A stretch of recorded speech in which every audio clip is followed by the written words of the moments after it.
Matahom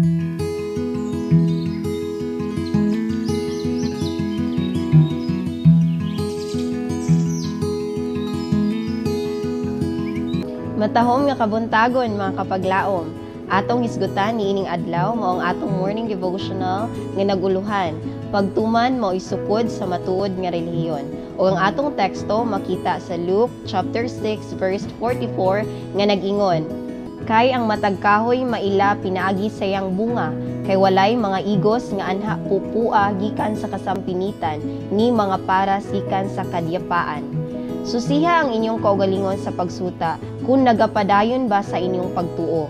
2 Corinto kapitulo 13 bersikulo 5. Ang ubang maghunahunahong mga tawo sa ilang pagbasa niini musaway dayon sa ilang mga pagbati. Apan dili kini husto nga pagsuta sa kaugalingon, dili ang ginagmay nga mga pagbati ang sutaon. Ang kinabuhi, ang kinaiya, sukdon pinagi sa usalang kasukdanan sa kinaiya, sa balaan nga balaod sa Dios. Ang bunga magpamatuod sa kinaiya sa kahoy. Ang atong mga binuhatan, dili ang atong mga pagbati, magpamatuod bahin kanato. Ang mga pagbati bisan makapadasig o dili himuon nga sukod sa espirituhanong kahimtang. Pinaagi sa pulong sa Dios, kita sukdon sa atong matuod nga baruganan sa iyang atubangan. Daghan ang nalibog niini nga bahin. Samtang sila malipayon, magunahuna sila nga nahimutan ba sila sa Dios. Kung moabot ang kausaban sa ilang pagbati ngadto sa kasubo, magtuo sila nga gibiyaan sila sa Dios. Walay handom sa Dios nga moagi kita sa kinabuhi nga wala nay pagsalig kaniya.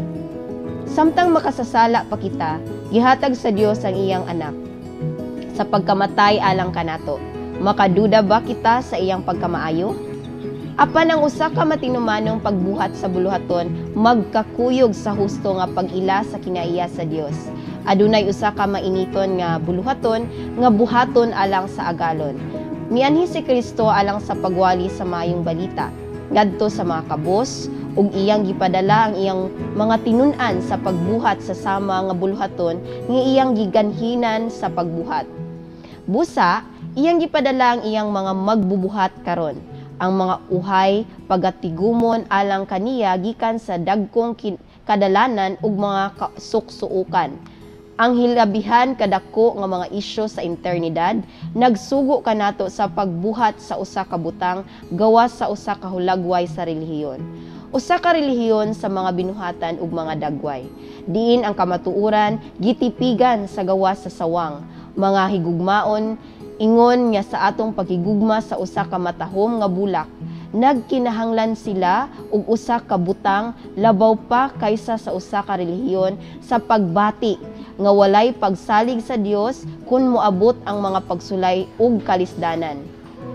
Ang pagkabalaan wala magsakop sa igo lang pag-angkon, kundili pagpasan sa cross. Sa pagbuhat sa kabubuton sa Dios, siya nga magaingon, ako nakaila kaniya. Apan wala magbantay sa iyang mga sugo, kini siya bakakon. Ug wala kaniya ang kamatuoran. Apan bisan kinsa nga magabantay sa iyang pulong sa pagkatinuod, ang gugma alang sa Dios na hingpit diha kaniya. Magampo ta mga kapaglaom. Among langitnon ug may gugmaon nga amahan, tuburan sa kinabuhi ug kalipay. Ginoo, imo kaming gipahinumduman karong adlaw nga sa diin ang among pagkatinuod masukod kini pinaagi sa among tinud-anay nga gugma dinha kanimo nga mudan-ag sa tibuok kalibutan nga ang mga tawo makakita, makaila kanamo, makaila kanimo sa imong dakong gugma pinaagi sa among maayong binuhatan. Kupti kami Ginoo sa kada sigon sa pagtuo pinaagi sa balang espiritu aron samtang kami magpaabot kanimo, kami magapuyo dinha sa langit puno sa kalipay ug wala nay kagul-anan. Kaniya mong gilawman nga madawat sa ngalan ni Jesus. Amen.